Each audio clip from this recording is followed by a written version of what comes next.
Welcome to K9 city news. आप सभी नाजरीन का इस्तकबाल है इस चैनल के अंदर। और आज हम आए हैं उस्मान भाई से बात करने के लिए, जो कांग्रेस लीडर हैं। चलिए आज की जो खबर है सारी खास देखेंगे।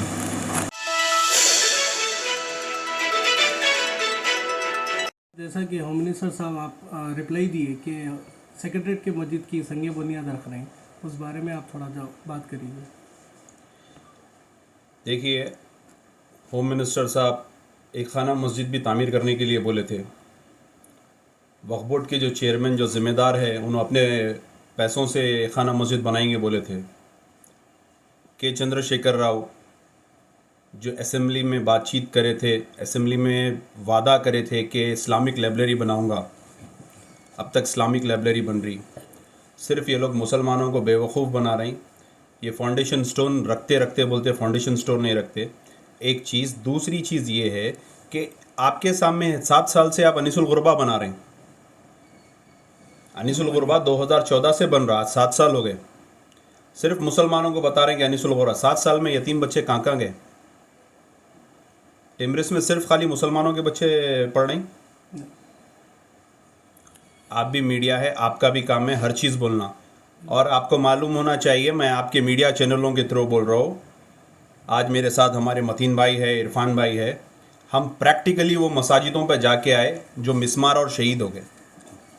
मस्जिद एक खाना, सेक्रेटरीट के 2 मसाजिद, मस्जिद हाशमी, मस्जिद अख्तियार, जिल्ललगुड़े की मस्जिद, जिसके लिए मतीन शरीफ साहब रात और दिन जद्दोजहद कर रहे हैं। हम कई बार चेयरमैन साहब को इसके लिए इल्म में लाई, ये बात वहाँ के लोगों को लेके गए। पुलिस स्टेशन में हम लोगों ने कंप्लेन दिया, मस्जिद ज़मींदोज़ हो गई। गौर फरमाइए आप लोग, मस्जिद ज़मींदोज़ हो गई। हयात बख्शी बेगम की मस्जिद के बिल्कुल पीछे हयात नगर में एक मस्जिद है और ख़बरस्तान है, करीब 200 से 300 साल पुराना ख़बरस्तान है। मिस्मार हो गया, मस्जिद को ज़मींदोज़ कर दिए। वहाँ पे डुड्डी डाल रहे थे। ये मतीन शरीफ साहब, हमारी पूरी टीम जाके हम लोग वहाँ पे भी रुकाए, वहाँ पे भी हयात नगर में FIR करें। सर, जैसा आप 13 रमज़ान को चोटोपल अलमासगुड़े के पास जाके आप एहतजाज किए थे, उसका कुछ रिजल्ट आया सर? देखिए, हम मस्जिद अलमास छोटूपल हर वक्त जा रहे हैं और वहाँ पे हमारे आदमी भी लगे हुए हैं। अगर कुछ वहाँ पे कोई कुछ कर रहे हैं तो हमको इन्फॉर्म करो बोल रहे हैं। हम यहाँ से अल्लाह की राह के लिए 65 किलोमीटर यहाँ से जा रहे हैं। हम जब भी जा रहे हैं काम रुका रहे हैं। MRO ऑफिस, जहाँ पे हमारे ज़मीनों के फ़ैसले होते हैं, हमारे ज़मीनों के डॉक्यूमेंटेशन बनते हैं, वहीं पे हमारे मसाजिदों को लूटा जा रहा है, हमारे मस्जिद के जायदादों को लूटा जा रहा है। क्या वक्फ बोर्ड को नहीं मालूम है? 423 एकड़ वक्फ अराजी है, दिन ब दिन लूट रही। अरे आप इंडस्ट्रीज़ को दो भाई, मुसलमानों का माशरा तो कम से कम माशी हालत तो ठीक होती। मिशन भगीरथ बोल के भी काम स्टार्ट हुआ था वहाँ। मिशन भगीरथ काम स्टार्ट होते वक्त भी मैं कंप्लेन दिया। मतीन साहब मेरे साथ थे, जबी भी इरफान साहब मेरे साथ थे। हम बराबर गए, हर बार जा रहे हैं, हम हर बार कंप्लेन दे रहे हैं, कुछ नहीं हो रहा। मैं आपको फिर वाजे कर दे रहा हूँ आप लोगों के चैनलों से, एक मस्जिद नहीं भाई, 6 मसाजिद शहीद हुए। आप लोग नोट कर लीजिए। जो आपको नोट में नहीं है, जिसके आप लोगों की नोटिस में नहीं है, वो है जिल्ललगुड़े की मस्जिद, हयात नगर में एक मस्जिद, एक खाना मस्जिद, सेक्रेटरीट के 2 मसाजिद, खम्मम की एक मस्जिद। तेलंगाना के होम मिनिस्टर महमूद अली का कहना है कि हम 2 सेक्रेटरीट के 2 मस्जिदें हैं, उसकी संग बुनियाद रखी और जल्द से जल्द उसकी काम की मुकम्मल बोल के उन्होंने कंटिन्यूशन बोलते जा रहे हैं। इसके ऊपर आप क्या तवज्जो? इस्लामिक सेंटर जो बन रहा था हाईटेक सिटी में 7 साल में, उसकी संग बुनियाद लेके जाके मेरे को बता दीजिए आप लोग। उसकी जो 10 एकड़ ज़मीन दे रहे थे, जिसमें अकबरुद्दीन ओवैसी साहब भी तारीफ़ करते KCR साहब की, वो बता दीजिए आप मेरे को। अनीसुल गुरबा 7 साल से बन रहा, केबल ब्रिज 3 साल में बन गया।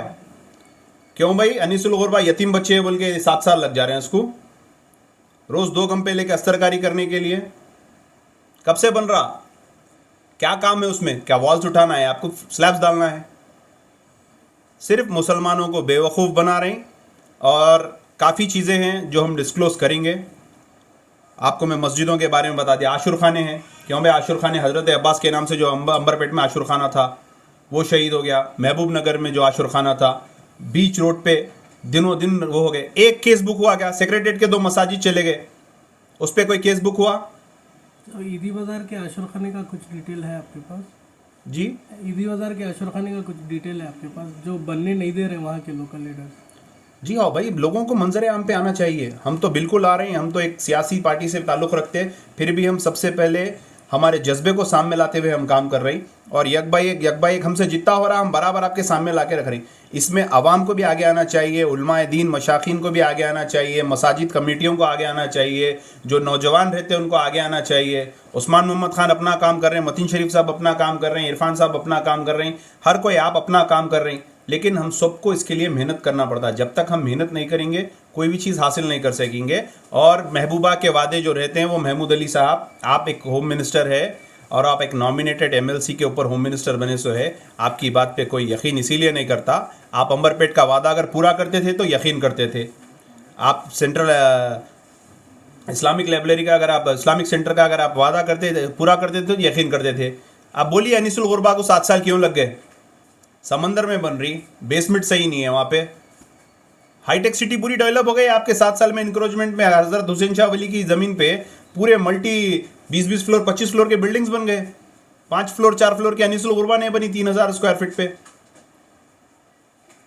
तो लिहाजा ये चीज़ के लिए आवाम को भी जानना चाहिए इन किसके नक्शे कदम पे चल रहे हैं। और इनके अंदर जो चड्डी है वो तो जाहिर हो गई और इनकी चड्डी के ऊपर का भी कुर्ता जाहिर हो गया। हम बात अभी आज सिर्फ ये मस्जिदों के बारे में बात करें, दूसरे चीज़ों का भी हम खुलासा बिल्कुल आप लोगों के सामने करेंगे। आप मतीन शरीफ सबसे बात करिए। अस्सलाम वालेकुम। आज हमारे उस्मान खान साहब के ऑफ़िस पे प्रेस मीट रखी गई मस्जिदों के इश्यूज़ पे बात करने के लिए, जो कि महमूद अली साहब ने 2 दिन से बहुत ही शान व शौकत से बार बार ऐलान करते जा रहे हैं। दिन में भी, रात में भी, नींद में भी, खाली रहते में भी। सेकुलर सीएम साहब ने मस्जिदों की बुनियाद रखने का वादा किया। मस्जिदों को 1 करोड़ रुपया दे रहे हैं, 2 करोड़ रुपया दे रहे हैं। एक एक जने एक एक किस्म की तारीफ़ कर रहे हैं। पूरे TRS के लोग थालियां मार रहे हैं। TRS के लोग देखो कितने सेकुलर सीएम हैं। सीएम साहब अगर सेक्रेटेरिएट की मस्जिदों की बुनियाद रख रहे हैं तो कोई मुसलमानों पे एहसान नहीं कर रहे हैं। मुसलमानों को 10 ज़ख़म दे के एक ज़ख़म पे मरहम लगा रहे हैं, 9 ज़ख़म बाकी वैसे ही रख रहे हैं। 10 मस्जिदों को शहीद कर दिए। एक मस्जिद को जो हमारी ख़ुद की मस्जिद थी, उस मस्जिद को अपने वास्तु के लिए तोड़ के उसको शहीद करके फिर अब बना रहे हैं। तो वो कोई मुसलमानों पे एहसान नहीं है। अगर इनके घर पे, इनके फार्म हाउस की ज़मीन पे, इनकी पर्सनल प्रॉपर्टी पे कोई मस्जिद बना के देते तो वो बहुत काबिल तारीफ़ रहता था, सेकुलर सीएम बोल सकते थे। मगर ये कोई मुसलमानों पे एहसान नहीं है। बार बार महमूद अली साहब बकौल हमारे नियाज़ी साहब के, महमूद अली साहब वक्त के जो है सो अबुल कलाम आज़ाद जैसी शख्सियत का खिताब दिए। मेरा नियाज़ी साहब से मुतालबा है कि आप उनको एक, अगर उनको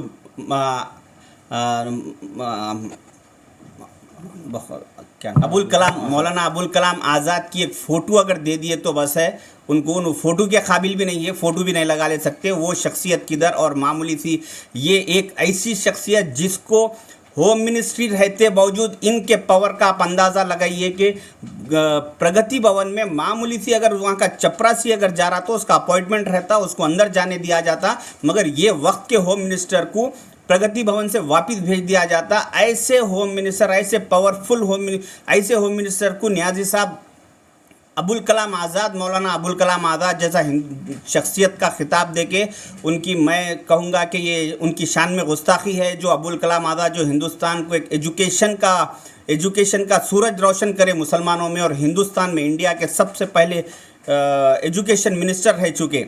तो ऐसे TRS के लोग सिर्फ एक दूसरे की जो नीचे है उनको आका समझ रही, और जो महमूद अली साहब है उन सीएम साहब को अपने आका बना के बैठे हुए हैं। ये एक बहुत ही ज़्यादा बेइज्जती वाली बात है। नियाज़ी साहब को इस बात पे माफ़ी मांगना चाहिए। सारे हिंदुस्तान के मुसलमानों को एक तकलीफ़देह बात कही उन्होंने। एक मामूली सी, एक छोटी सी शख्सियत को, जो एक मामूली से कॉरपोरेटर का इलेक्शन ठहर के लड़के जीत नहीं सकते, वैसे आदमी को हिंदुस्तान के सबसे बड़े एजुकेशन मिनिस्टर का खिताब दिए। ये उनके लिए बहुत शर्मिंदगी की बात है।